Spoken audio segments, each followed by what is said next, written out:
গোলাপি বলে হচ্ছে না এবারে বাংলাদেশ প্রিমিয়ার লিগ। মাছরাঙা টেলিভিশনকে বোর্ডের টুর্নামেন্ট কমিটির চেয়ারম্যান জানান, বল না পাওয়ার কারণেই তাদের এই সিদ্ধান্ত। অবশ্য এবার 4 দলে পৃষ্ঠপোষক থাকতে পারে বলে জানিয়েছেন বোর্ড কর্মকর্তা। গোলাপি বলে ক্রিকেট লঙ্গার ভার্সনের দিবারাত্রির ম্যাচে বেশ অন্যরকমই লাগে দেখতে। সাথে ভিন্ন বলে ক্রিকেটাররাও যাতে পারফরমেন্স দেখাতে পারেন, সে কারণেই দেশের একমাত্র ফ্র্যাঞ্চাইজি প্রথম শ্রেণীর আসর বাংলাদেশ ক্রিকেট লিগ গোলাপি বলে করার সিদ্ধান্ত জানিয়েছিল বোর্ডের টুর্নামেন্ট কমিটি।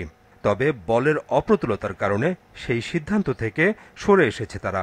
এটা কিন্তু আমাদের জন্য ডিফিকাল্ট হয়ে গেছে। এক তো বলের সংকট আছে, দুই হলো যে আপনার টেস্ট ভেন্যু অ্যাভেলেবেল না আর কি। সো আমরা এখন আপাতত ওই আপনার টেস্ট বলেই আমরা চিন্তা ভাবনা করছি, সেটা দিয়ে হবে। 4 দল নিয়ে হয় বিসিএল এর প্রতি আসর। তবে লিগে দলগুলোর স্পন্সর সংকটে ভুগতে হয় বিসিবিকে।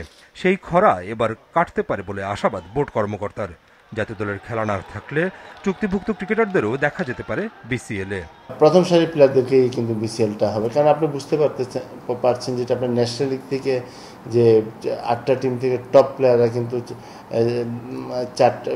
টপ প্লেয়ারদেরকে নিয়ে কিন্তু আমরা 4টা টিম করি।